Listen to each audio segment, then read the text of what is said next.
Mais uma vez a paz seja convosco, louvamos a Deus pelo nosso tempo de comunhão juntos. Amém. Pela alegria de podermos comer pizza de carne seca, mesmo achando que, já que o Nicolas e a Isla comeram ontem, eles não tinham que comer hoje, eles tinham que deixar para os irmãos, né? Mas uma coisa é que a Rosângela trazer um bolo já comido, entendeu? Ela não traz, ela traz para os outros comer, entendeu? Você vê que eu não como a Rosângela, mas tudo bem, né?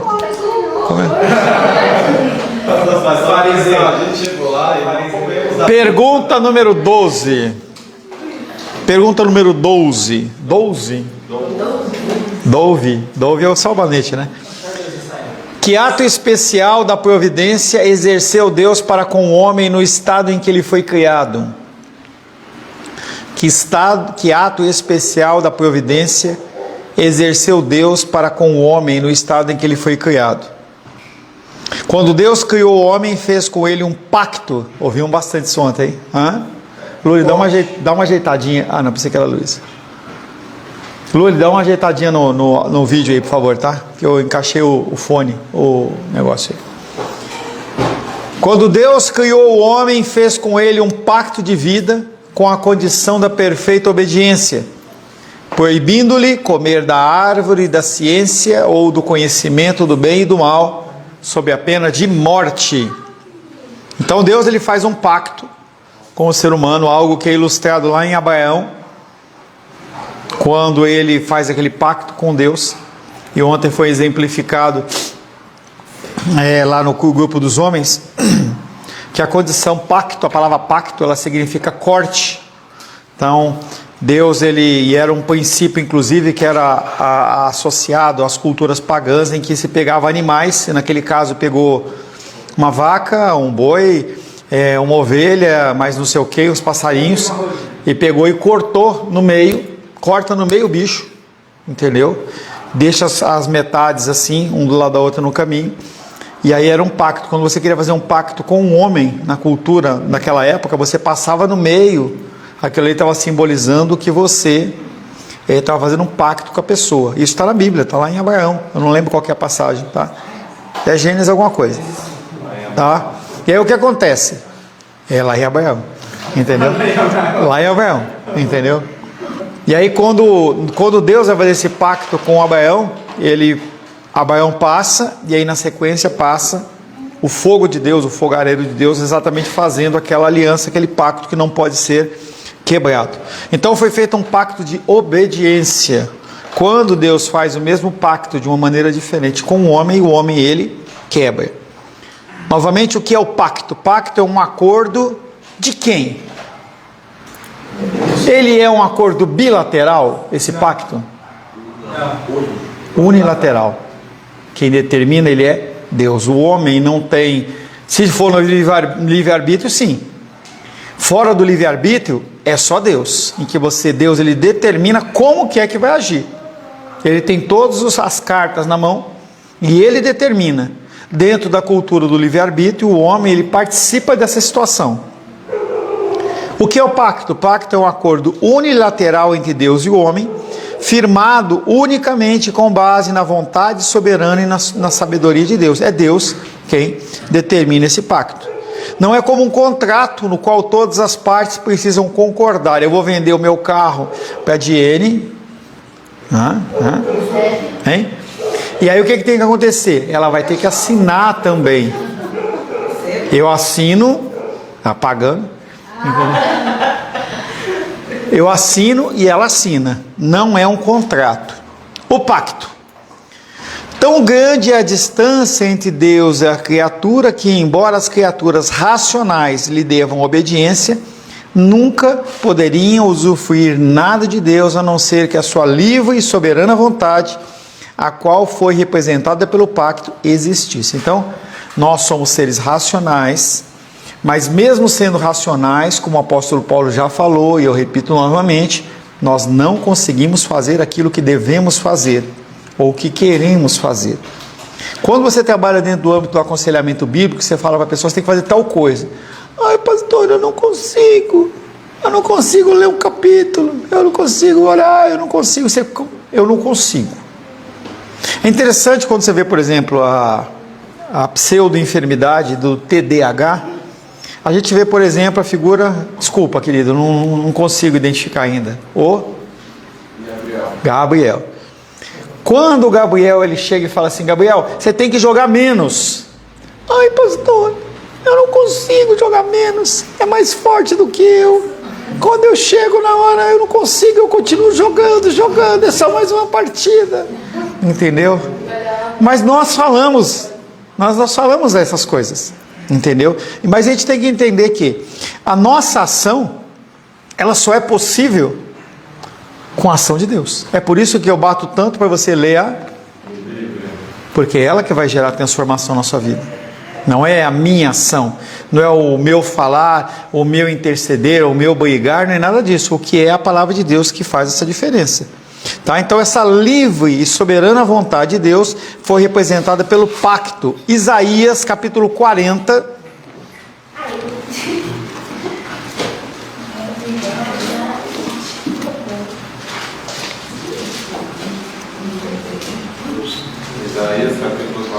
Isaías 40, versos 13 e 14. Isaías capítulo 40, versos 13 e 14. Quem guiou o Espírito do Senhor, ou como seu conselheiro o ensinou? Com quem tomou ele conselho, para que lhe desse compreensão? Quem o instruiu na vereda do juízo, e lhe ensinou sabedoria, e lhe mostrou o caminho do entendimento? Parece que esse texto foi extraído de Jó 40 e qualquer coisa, né? Porque é exatamente o mesmo quadro.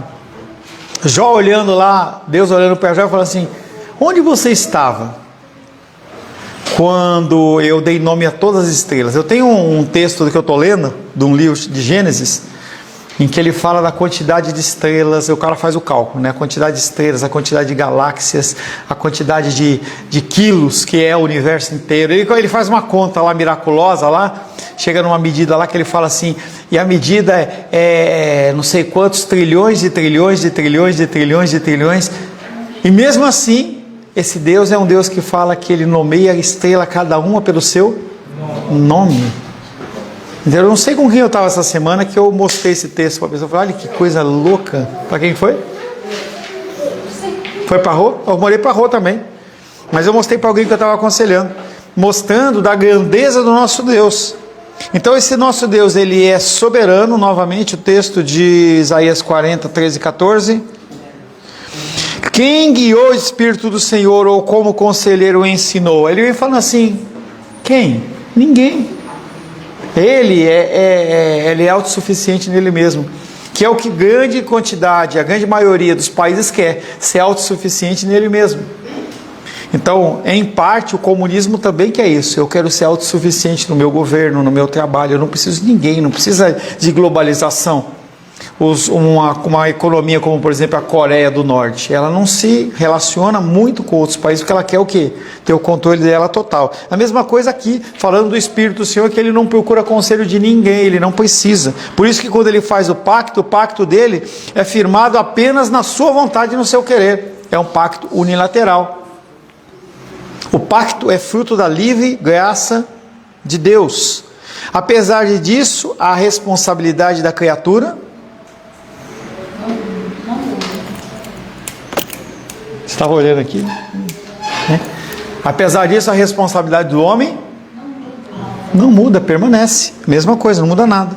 O pacto não tem origem em qualquer necessidade ou carência de Deus. Muitas pessoas acham que Deus criou o homem porque ele estava sentindo tite. Tem pessoas que vêm falar assim, não, Deus criou o homem porque ele era depressivo. Estava sozinho. Ele ficava lá sozinho, entendeu? No vácuo lá. Ele falou assim, eu preciso de alguém para atormentar, né? O pacto não tem origem em qualquer necessidade ou carência de Deus, mas é voltado para a manifestação da glória de Deus na salvação do seu povo. Também. Não é só a manifestação da glória dele no nome do seu povo, mas em tudo que acontece. Quando o sol nasce, o nome de Deus é glorificado. Quando o sol se põe e a lua nasce, também o Senhor é glorificado. Quando os ventos batem, quando chuva, quando nasce uma planta, quando qualquer coisa acontece, o nome do Senhor, Ele é glorificado. Até nas mazelas, nas tragédias. Até nas mazelas? Quem que é a causa primária, Denise? Se Deus é a causa primária, Ele permite ou determina que a mazela aconteça, Ele é glorificado nisso quando? Quando acontece? Quando que Ele vai ser glorificado nessas coisas? Não sei, pergunta. No inferno. No inferno. Manifestação da glória de Deus através da justiça. Então o homem faz. Quando chega lá no negócio, paga. É a glória do Senhor sendo manifesta através também do cumprimento das mazelas. O pacto não tem origem em qualquer necessidade ou carência de Deus, mas é voltado para a manifestação da glória de Deus na salvação do seu povo. A soberania de Deus. Deus é soberano e absoluto em sua natureza e em suas qualidades. Ele não ama mais você pela sua ação. Ele não fica triste com você. Ô sede, hein? Você bebe água assim em casa, cara? E na escola também não? Deus é soberano e absoluto em sua natureza e em suas qualidades. Nada faz com que Ele ame mais ou ame menos, ire mais ou ire menos, que Ele seja mais justo ou menos justo, que Ele seja mais fiel ou menos fiel. Os atributos dele são imutáveis. Não tem necessidade de nada de fora de si mesmo. A gente estava lá comendo um bolinho, foi o Felipe, foi vocês que disseram? Bolinho gostoso, comendo um bolinho lá. E nós não tínhamos necessidade de nada, até que o Nicolas gerou em nós o desejo e a necessidade, entendeu? Nós precisamos das coisas que vêm de fora. Tanto na constituição física do universo como em suas criaturas, Deus não pediu ajuda em nada a ninguém. Ele pode utilizar causas secundárias para o cumprimento da vontade dele? Sim. Usa Rosângela para gerar a Luísa. Usa uma causa secundária para criar alguma coisa, mas ele continua sendo a causa primária de todas as coisas. A soberania de Deus não depende da cooperação das suas criaturas, em especial da salvação. Volto a dizer, dar um exemplo. Há uns anos atrás a gente estava com uma crise hídrica, vai acabar a água, vamos morrer de sede, o preço da água vai subir e tudo mais, tal. Deus dependeu do homem fazer racionamento? Não, mas a gente é responsável por aquilo. Então Deus, ele continua não dependendo da cooperação das suas criaturas, inclusive na sua salvação. O amor de Deus não é um sentimento afetivo pelas suas criaturas. O pastor Ayrton falou ontem, o amor de Deus não é um amor sentimental, que é a mesma coisa que o amor do homem e da mulher não tem que ser um amor sentimental. Eu tenho que fazer o que eu tenho que fazer, ponto final. Ah, mas se a pessoa não fizer... Se o homem não for sacerdote, então eu não vou ser uma mulher submissa. Está errado. Está errado. O homem, enquanto a mulher não fizer, eu não vou fazer. Enquanto a mulher não fizer, eu vou ter alguns problemas de logística. Entendeu? Essa é inédita. Eu não tinha ouvido isso. Entendeu? Chega para o pecador, ele fala, eu falo assim, mas você não veio de novo? Não estou com problemas de logística. Eu fiquei imaginando, será que é o quê? O caminhão que não foi, a gasolina, né? Porque é logística, né? Tá? Então Deus, ele não nos ama mais, não tem um sentimento afetivo pelas suas criaturas, mas uma manifestação da sua glória em atos práticos que resultam na salvação do homem em Cristo. E aí esse mesmo exemplo, essa mesma atitude nós temos que ter nas nossas vidas. Eu faço porque eu tenho que fazer. A condição do amor emocional, ele não está nas Escrituras. Claro que você desenvolve amor pela pessoa com que você vive, mas não é esse o fator primário. O fator primário é eu vou fazer o que eu tenho que fazer, independente do que o outro faça. Por isso que o divórcio ele é tão odiado por Deus. Porque quando o divórcio ocorre, o que é? O homem falando, eu abro mão, eu não dou conta, eu não quero mais esse pacto. Eu acho que a minha vontade é melhor. Aí o cara coloca incompatibilidade de gênios e qualquer outra coisa. Tá? 1 João 4,9.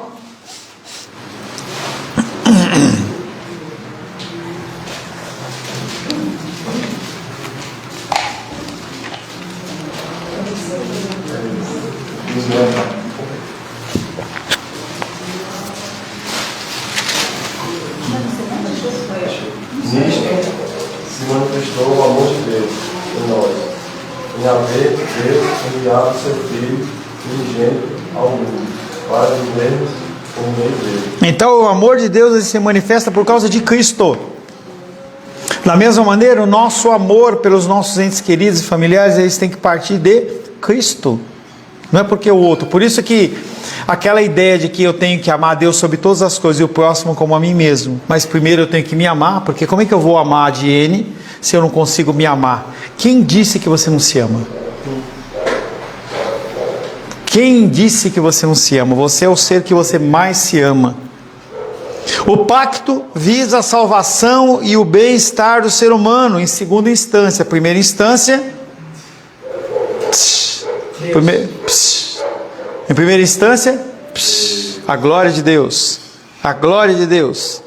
O pacto visa a salvação e o bem-estar do ser humano em segunda instância. Deus não precisa do homem, ele é um ser completo e plenamente feliz em si mesmo. Atos 17, verso 24 e 25.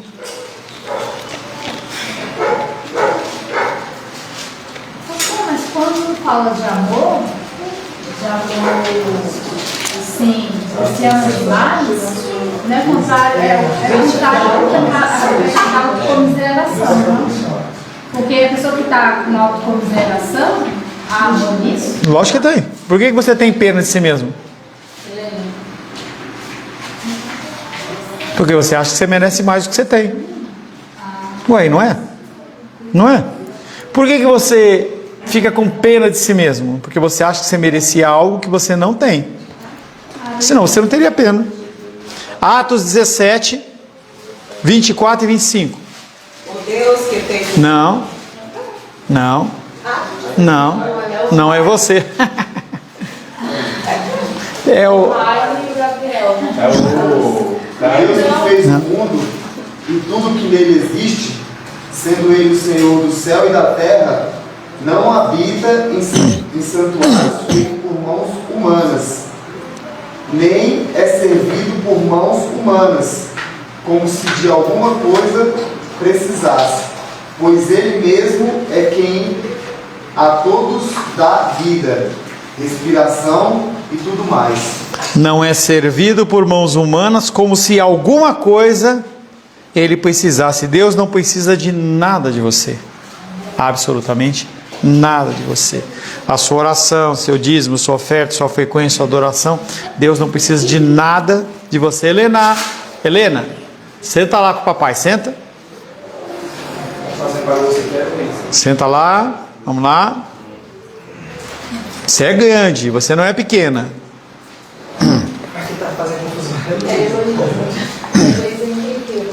O pacto de obras. O primeiro pacto feito com o homem foi estabelecido por Deus como um pacto de obras. Nesse pacto, a vida foi prometida a Adão e nele a toda a sua posteridade, sob a condição da perfeita obediência pessoal. Então todos os seres humanos, a partir de Adão, seriam benditos através da sua obediência. O que eu falo para os casais da igreja? Eu falo que a história ela pode mudar a partir da sua geração. Então, dificilmente você vai conseguir mudar a sua geração, porque você já viveu num contexto todo pecaminoso, em uma série de coisas. Mas e a próxima geração? E a geração da Helena? E a geração da Heloísa? Como vai fazer? Se é que essa geração ela não pode ser alterada, não pode ser mudada? O que vai acontecer com os filhos da Helena, com os netos da Helena? Como que vão ser eles a partir do conhecimento das Escrituras? Tem que haver mudança. As nossas vidas elas têm que ser plantadas para nós colhermos em outras gerações. Nesse pacto a vida foi prometida a Adão e nele toda a sua posteridade sob a condição da perfeita obediência pessoal. Como ele pecou, também a consequência do pecado vem sobre toda a geração. Sobre nós, na nossa vida hoje, acontece a mesma coisa. Se eu tiver uma vida dissoluta, fora dos padrões de Deus, eu vou influenciar quem? As pessoas que estão à minha volta. No caso da minha vida, a vida da Luísa, do Rainer, o filho dele, Felipe e Rayane, os filhos deles. Quem que nós influenciamos? Primeiramente Jerusalém, depois Judeia, depois Samaria e depois os confins da terra, tudo devido aos nossos testemunhos. Nesse primeiro pacto, Adão é o representante da humanidade, ele não cumpriu o pacto e caiu. E por que eu sou culpado também? Porque ele era o meu representante. Nem sei se foi ontem ou foi sexta que o pastor Ayrton falou. Quem é o culpado de um time não ganhar? Quem é o culpado de um time não ganhar? O técnico. Quem é o culpado se o país vai mal? O presidente. Quem é o culpado se o lar vai mal? O marido. O homem, ser humano, ele tem toda essa culpabilidade por causa de quem? Do representante dele, que é quem? Adão. Ele não cumpriu o pacto e caiu. Adão experimentou a partir da queda a exclusão da comunhão divina. A vida prometida consistia na continuidade dessa comunhão divina e da felicidade resultante. Romanos 5,12.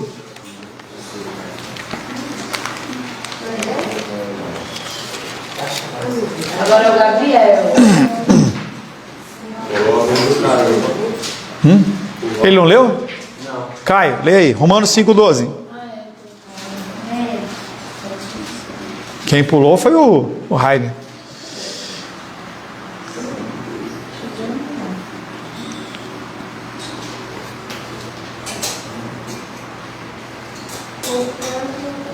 Assim como no só homem entrou o pecador no mundo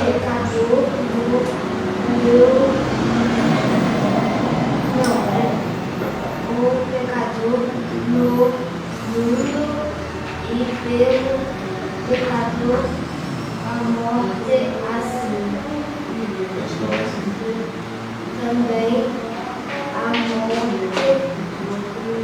passou a todos os homens, porque todos pecaram.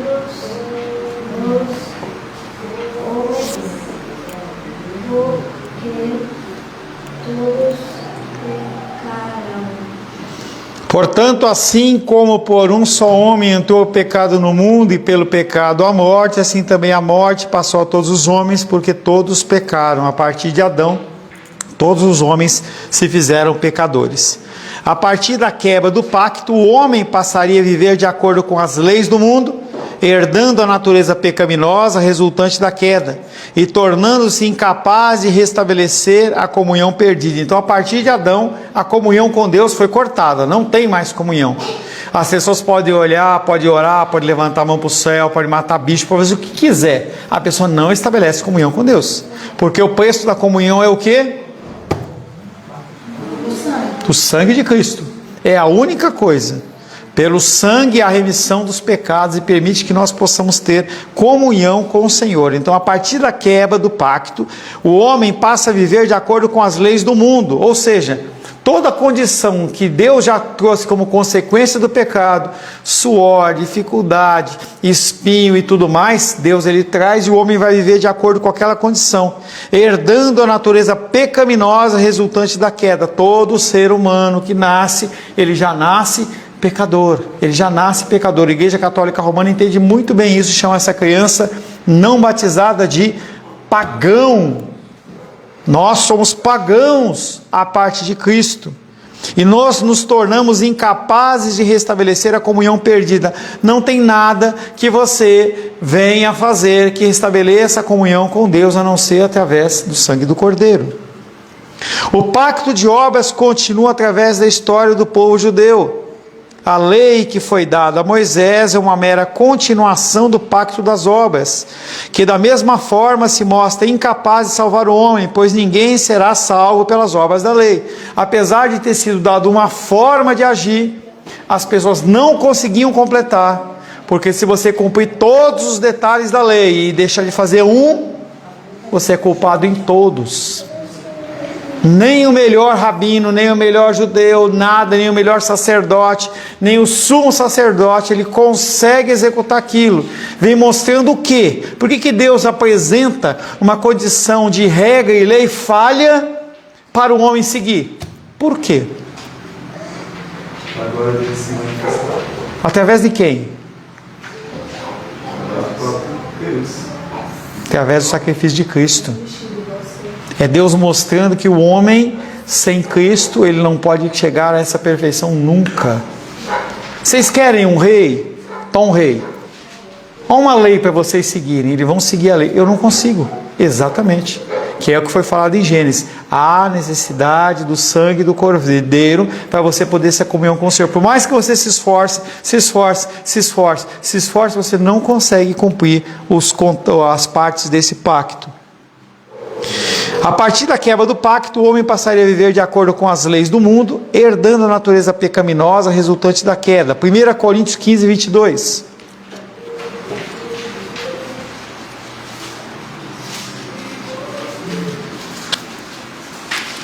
1 Coríntios 15, 22. Será que essa música é boa para o Rainer? Será? Porque, assim como em Adão todos morrem, assim também todos serão vivificados em Cristo. Aleluia. Tá? Todos quem? Os filhos. Tá? Hã? O pacto de obras continua através da história do povo judeu.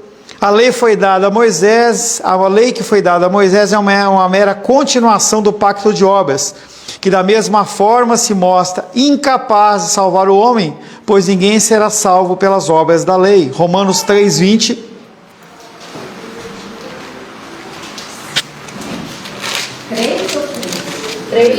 Três. Romanos 3:20.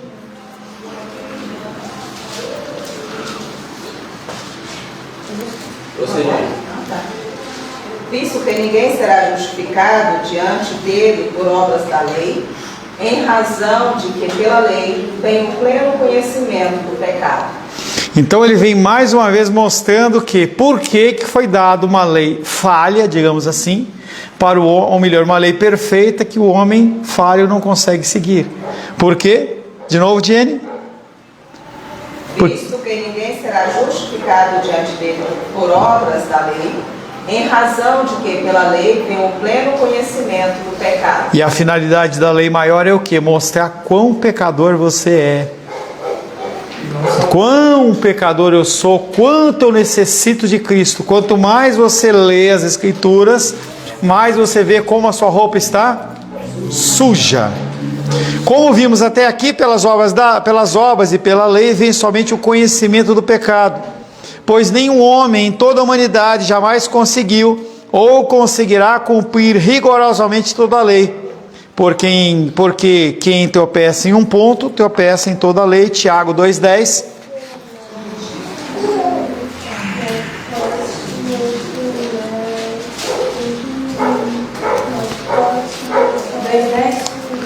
Tiago 2,10. Pois qualquer que guarda toda a lei, pois tropeça num só ponto, se torna culpado de todos. Então, apesar da gente se esforçar, você caiu um, já era. Tô jogando futebol, fiz 20 gols, tomou um, perdeu. Ganhei R$1 milhão, perdi R$1, perdeu tudo.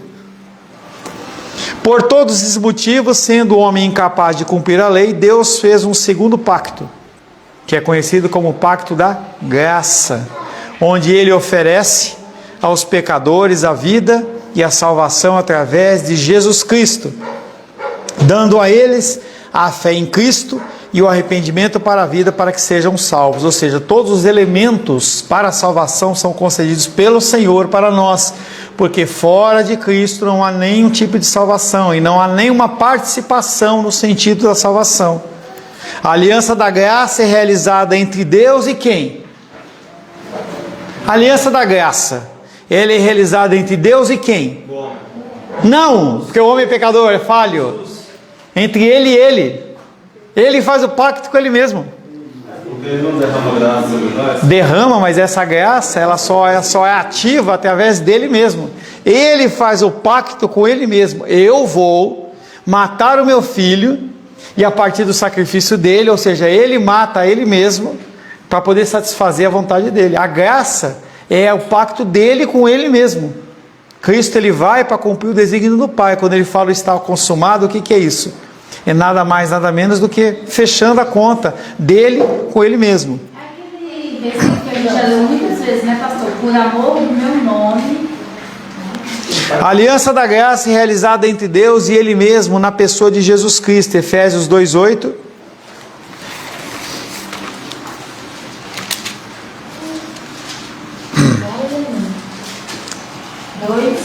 8. Porque pela graça sois salvos, mediante a fé, e isto não vem de vós, é dom de Deus. Viu? Nem a fé é nosso dom, é dom de Deus. Esse novo pacto não representa a redução de termos ou compromisso do primeiro pacto, ou seja, o Antigo Testamento continua sendo válido. Continuamos tendo que honrar pai e mãe, continuamos não podemos cobiçar as coisas do próximo, continuamos não podendo levantar o nome do Santo de Deus em vão, não podemos deixar de fazer nada daquilo. Jesus Cristo, perfeito Deus e perfeito homem, através de uma vida de perfeita obediência, cumpriu em lugar do seu povo toda a obediência que Adão não havia sido capaz de cumprir, e por sua morte sacrificial propiciou a ira de Deus que pesava sobre os eleitos. Então, com o sacrifício de Cristo, aquele peso que estava no meu ombro e no seu ombro, por isso que ele fala que o nosso fardo ele é pesado. Nós entregamos o nosso fardo pesado a Deus e pegamos o fardo leve, porque é o fardo do sacrifício dele. 2 Coríntios 5:21, para finalizarmos. Então não precisa ter problema com logística nenhuma. Não tem logística. Repete, pastor, por favor. 2 Coríntios 5:21. Aí o esquema é o seguinte, Rainer: se você tem carro, vende carro. Se você não tem carro, você vende ônibus. Se não vende ônibus, vende Uber. Se você não vende Uber, vem a pé que nem a Menise, não tem problema, mas chega, entendeu? 2 Coríntios 5:21. Aquele que não conheceu o pecado, ele fez pecado por nós, para que nele fôssemos feitos justiça de Deus. Tá? Então, através do sacrifício de Cristo, a justiça, a injustiça que estava sobre os nossos ombros, ela deixa de existir para se tornar a justiça de Deus através do sacrifício do Filho amado, Senhor Jesus Cristo. Amém? Amém ou não amém? Amém. Senhor, te louvamos, te adoramos, bendizemos, agradecemos pelo teu amor, tua graça, teu cuidado. Agradecemos porque até aqui o Senhor tem nos instruído, até aqui o Senhor tem nos ajudado, nos capacitado, Pai querido, cada vez mais ouvir e seguir a tua voz. Queremos entregar nas tuas mãos mais essa pergunta, pedindo a ti, Pai querido, que o Senhor nos prepare para que nós possamos continuar debaixo da tua graça e proteção, servindo ao Senhor. Oramos em nome de Jesus. Amém. Graças ao nosso bom, querido e amado Deus.